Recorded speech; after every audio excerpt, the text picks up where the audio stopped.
দারুণ। অনেকদিন পর ক্রোন ডায়েরির একটা নতুন পেজে আসুন সবাইকে স্বাগত জানাই। পয়লা বৈশাখ সেলিব্রেট করতে আমরা পৌঁছে গেছিলাম একটা দারুণ জায়গায়। 1431 নতুন বছরকে স্বাগত জানানোর জন্য আমরা পৌঁছে গেলাম সেই একটি জায়গায় যেখানে আমরা এখন প্রবেশ করছি। প্রবেশ করতে করতেই দেখা হয়ে গেল সেই সমস্ত মানুষদের সাথে যারা আমাদের সবসময় সিকিউরিটির জন্য আমাদের সঙ্গে থাকে। তাদের সঙ্গে হাত মিলিয়ে তাদেরকে নতুন বছরের শুভেচ্ছা জানিয়ে এগিয়ে গেলাম গুটি গুটি পায়ে আমাদের গন্তব্যের দিকে। তারপরে আরও যারা মানুষ ছিলেন তাদের সঙ্গেও দেখা হলো। কি সুন্দর করে সাজানো ছিল চারিদিকটা। বাগবাজার সার্বজনীনের এই মাঠ যেন হয়ে উঠেছিল পয়লা বৈশাখের একটা গন্তব্যস্থল পুরো কলকাতাবাসীর জন্য। আমার খুব আনন্দ হচ্ছিল, মিউজিক চলছিল, তাই একটু নেচে ফেললাম। আস্তে আস্তে এগিয়ে গেলাম মূল মঞ্চের দিকে। গুটি গুটি পায়ে মূল মঞ্চের দিকে যখন যাচ্ছি, বাইরে প্রচুর গরম, কিন্তু ভাবছিলাম এই খালি জায়গাটা এই খানিকক্ষণের মধ্যে হয়তো ভরে উঠবে মানুষজনে। কত মানুষের ভিড় হবে এই জায়গাটাতেই। তারপরে মাথা ঘুরিয়ে দেখি আমার সেই পুরনো বন্ধু প্রীতমের সঙ্গে দেখা হয়ে গেল। তারপরে চোখ বুলিয়ে নিলাম আমাদের প্রথম দিনে সিট অ্যান্ড ড্র কম্পিটিশনে বাচ্চাদের বিভিন্ন আঁকিবুকি। প্রচুর বাচ্চাদের আঁকিবুকি আমাদের পুরো গ্রাউন্ডের দেওয়াল ভরে। এরপরেই যে স্টলগুলো ছিল সেগুলো আপনাদেরকে দেখিয়ে নিচ্ছি, যারা স্পন্সর স্টল সেগুলোই। এটা ছিল আমাদের ফরচুনের স্টল, যে ফরচুনের স্টলে লাইভ রান্না হচ্ছিল। এইখানটায় হচ্ছিল লাইভ বাউল গান, যেগুলো আপনারা হয়তো এসেছেন, নিজেরাও দেখেছেন। তারপর রাস্তা জুড়ে আলপনা, এবং আলপনা দিয়ে এগিয়ে গেলেই আমরা সেই মূল মঞ্চের দর্শন পাবো। আবারও একটু ঘুরে নিলাম, কারণ তখন অবধি আমার কাজ শুরু হয়নি। ধীরে ধীরে এগোতে আমার সবচেয়ে পছন্দের যেটা জায়গা ছিল এই দালানটা। এত ভালো লাগছিল। তারপরেই আমরা বিভিন্ন সেলফি জোনগুলোতে দেখলাম কি সুন্দর করে লেখা ছিল।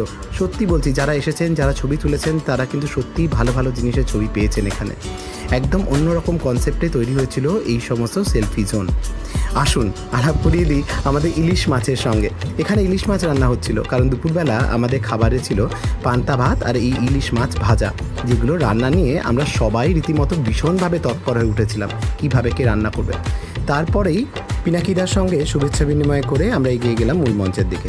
সেখানে সাউন্ড চেক চলছিল সিধুদার সাউন্ড চেক চলতেই দারুণ গানের সুর ভেসে আসছিল আমাদের কানে। এবার আমার সময় হয়ে গেছে। আমি আস্তে আস্তে সাউন্ড চেক করে নিচ্ছিলাম, নিজেকে তৈরি করছিলাম।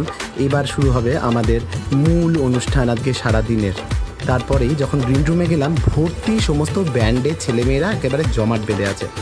ওদের পারফরমেন্স শুরু হয়ে গেল, back to back band performance হচ্ছে। পারফরমেন্স শুনতেই খিদে পেয়ে গেছিলো বলে পৌঁছে গেলাম খাবারের জায়গায়। ছিল ভাত, ইঁচড়ের তরকারি, আলু ভাজা, ডাল আর মাছের ঝোল। খাওয়া দাওয়া করে আবার মঞ্চে চলে এলাম। সেখানে চলছিল কিছু কৃতি ইউটিউবারদেরকে সম্মান জ্ঞাপন। যাদেরকে আমরা সচরাচর ইউটিউবে দেখে থাকি, তাদেরকেই সম্মান দেওয়ার পালা। আর সেই বাঙালিদের সম্মান জ্ঞাপন করার জন্য আমি ছিলাম না, সঙ্গীত তিওয়ারি, যিনি আমাদের ক্রিয়েটিভ টিমের মেম্বার, তিনি এই কার্যটা সম্পন্ন করছিলেন। কারণ আমরা চলে গেছিলাম ওই সময়টা খাবার জন্য। আপনারা হয়তো অনেককেই চেনেন। আস্তে আস্তে দেখুন কাদেরকে আমরা সম্মান দিলাম। আরও কিছু ক্লিপ ছিল যেগুলো হয়তো মিস হয়ে গেছে। সবাইকে সম্মান জ্ঞাপনের মধ্যে দিয়ে আস্তে আস্তে অনুষ্ঠান এগিয়ে চললো। এই সমস্ত মানুষজন ইউটিউবের মাধ্যমে আমাদের শুধুমাত্র যে মনোরঞ্জন করেন তাই নয়, অনেক রকম ইনফরমেশনও এরা দেয়। এই ছিল গৌরব। একে আমি ছোটোবেলা থেকে চিনি, অনেক দিন আগে থেকে। এনাকেও হয়তো আপনারা চেনেন। এভাবে সমস্ত চেনা মুখদের আস্তে আস্তে আমরা মঞ্চে পেতে শুরু করলাম। এই ছেলেটিকে আমার বেশ লাগে। ওর সেই গার্লফ্রেন্ডের ভিডিওটা আমার এখনও বারবার মনে আসে। এছাড়া এই ছিল আমাদের সুজয় নীল। অসাধারণ আওয়াজ, ওর গলাটা আমি সত্যি কপি করতে চাই। এরপরে এগিয়ে গেলাম পরবর্তী অনুষ্ঠানে, যে অনুষ্ঠানে আমাদের আড্ডা জমে বসতে চলেছিল। তার আগে আমরা ব্যান্ডের যারা পারফর্মার ছিল তাদেরকে আমরা ফার্স্ট, সেকেন্ড, থার্ডে ভূষিত করলাম। যারা ফার্স্ট হয়েছিল, সেকেন্ড হয়েছিল, থার্ড হয়েছিল, তাদেরকে সম্মানিত জানানোর পর আমরা এগিয়ে গেলাম আমাদের আড্ডা চক। এই আড্ডা জনের সঞ্চালক আরজে সৌম্যকে স্টেজ হ্যান্ডওভার করে এবার আমাদের অডিয়েন্সে এসে বসার পালা। যারা আলোচনায় এসেছিলেন তাদেরকে অসংখ্য ধন্যবাদ। তারা বাংলা না বং নিয়ে আলোচনা করছিলেন।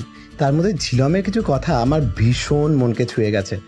তাছাড়াও সবাই তাদের মতন করে বলেছেন। সেই বাউল বলেছিলাম না, বাউল দেখাতে নিয়ে চলে এলাম। সারাক্ষণ বাউল হচ্ছিল জানেন, বিকেল থেকে রাত্রি অবধি ওরা অবিরাম গেয়ে চলেছিল। মানুষজন কি আনন্দটাই না করছিল। তারপরে আমাদের সেই আদিবাসী নৃত্যও আপনাদেরকে দেখাবো। ধীরে ধীরে আপনারা যত এগিয়ে যাবেন সারা মাঠ জুড়ে ওদের চলছিল আদিবাসী নৃত্য।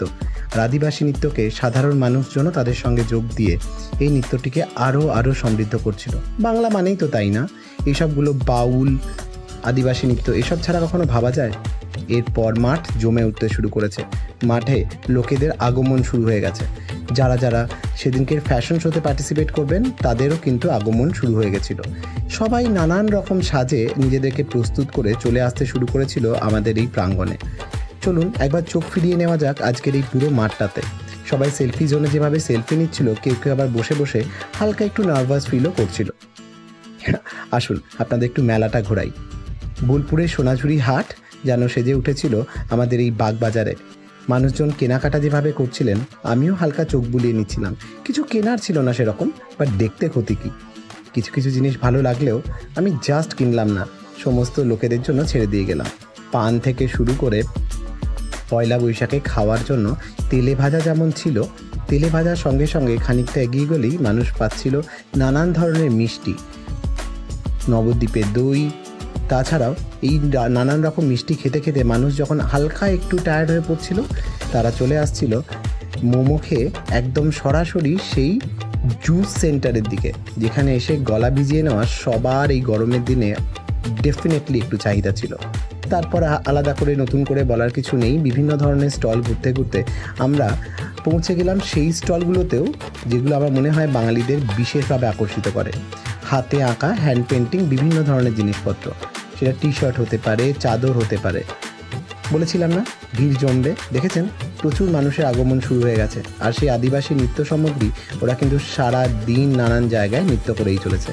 এই হচ্ছে তারা যারা সেই ফ্যাশন শোয়ের জন্য এসেছিলো, তাদেরকে দিয়ে ফটোশ্যুট হচ্ছিল। ফ্যাশন শোয়ের জাজমেন্টের জন্য চলে এসেছিলেন আমাদের দুজন মাননীয় জাজ, যাদেরকে আমাদের পরিচয় করিয়ে দিয়ে আমরা সরাসরি পৌঁছে গেলাম একদম সেই দিকে যেখানে ফ্যাশন শো কিন্তু শুরু হয়ে গেছে।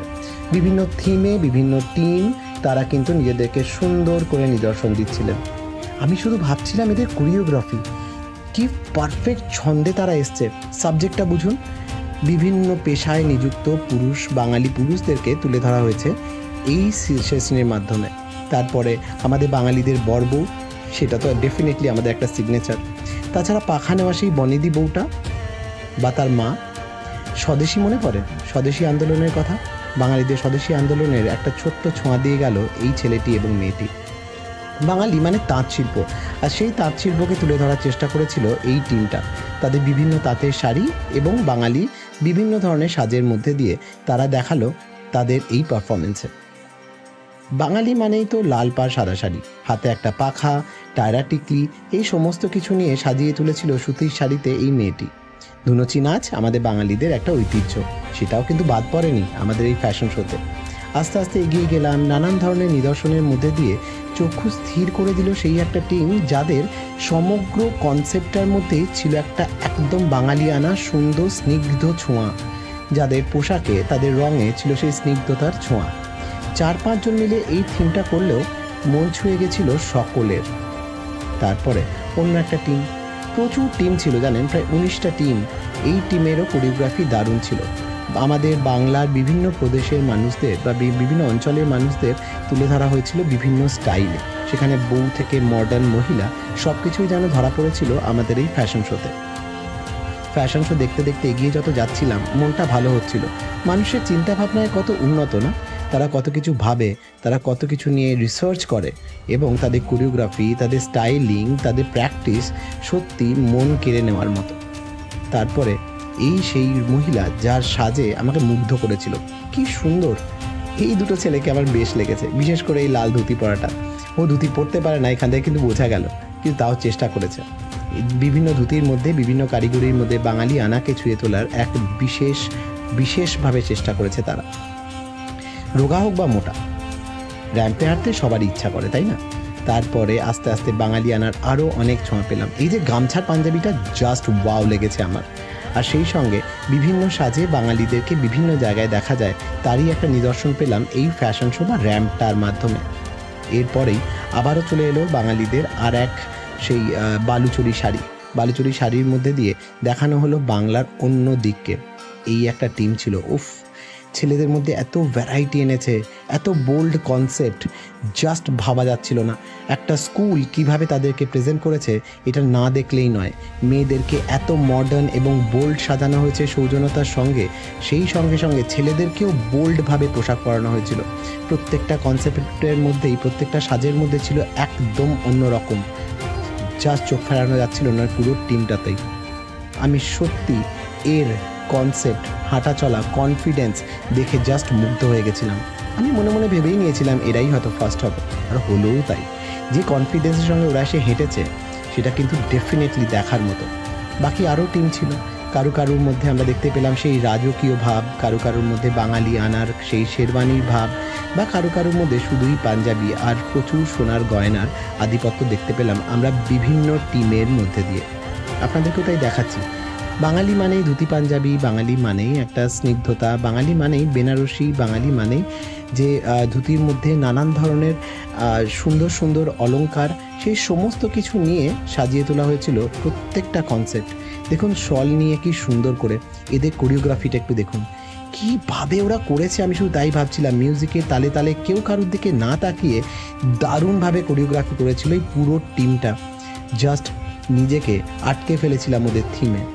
প্রত্যেকটা স্টেপ ওদের যেন একদম কাউন্টিংয়ে ছিল, কেউ কাউকে বলছিল না, কেউ কারোর দিকে তাকাচ্ছিল না, চোখ সরাসরি অডিয়েন্সের সঙ্গে কানেক্টেড, দাঁড়ানো, পোজ নেওয়া, লেফট অ্যান্ড রাইট, পিছনে মোড়া, সব কিছু একেবারে যেন তালে ছন্দে একাকার হয়ে গেছিল।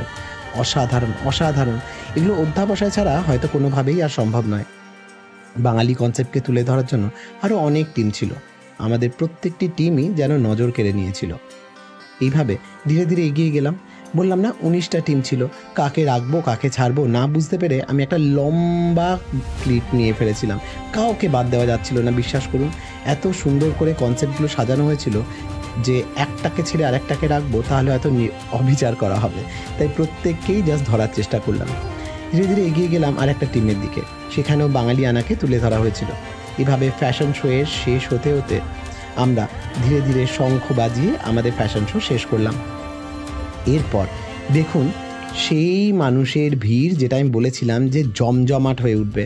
প্রচুর মানুষ এসে উপস্থিত হয়েছিলেন। বাগবাজারে পুজো হচ্ছে নাকি পয়লা বৈশাখ বাঙালিরা সেলিব্রেট করছে জাস্ট বোঝা যাচ্ছিল না। পুরো প্রাঙ্গণটা ভরে উঠেছিল শুধু মানুষের মাথায়। মানুষ খাওয়া দাওয়া করছে, টিকিট কাটছে, ঢুকছে। সত্যি খুব ভালো লাগছিল জানেন, এরকম একটা পয়লা বৈশাখে সাক্ষী হতে পারলাম নিজেও। বিভিন্ন মানুষকে কাটিয়ে হঠাৎ করে শুভদার সঙ্গে দেখা। প্রথম দিনে পারফরমেন্স করেছিলেন ওনারা, আজকে জাস্ট মেলাতে ঘোরার জন্য চলে এসেছিলেন। কথা বলে খুব ভালো লাগলো, কারণ ওনাদের মিউজিক আমার বেশ ভালো লেগেছিল। এই যে সেই বাউল গান হচ্ছিল, সেখানে এখন মানুষজন এসে একটু টায়ার্ড হয়ে বসেছে। এরপরে আমরা ধীরে ধীরে পৌঁছে গেলাম আবার সেই মূল মঞ্চের দিকে। পারফরমেন্স শুরু হয়ে গেছে, শিলুদার পারফরমেন্স দিয়ে শুরু হলো। উজ্জয়িনী ছিল, তারপরে সৌমিত্রদা এবং অনিন্দদার গান শুনতে শুনতে সন্ধ্যেটাকে শেষ করলাম। পয়লা বৈশাখ প্রথম বছর হয়তো আমি এভাবে কাটালাম, খুব ভালো কাটলো বছরের শুরুটাই। প্রত্যেকের জন্য অনেক অনেক ভালোবাসা, বড়দের জন্য প্রণাম। ভালো থাকবেন, ভালো রাখবেন। ধীরে ধীরে বাগবাজারের মাঠ থেকে বিদায় নিলাম। আবার দেখা হবে অন্য কোনো একটা ব্লগে। ততদিন অবধি।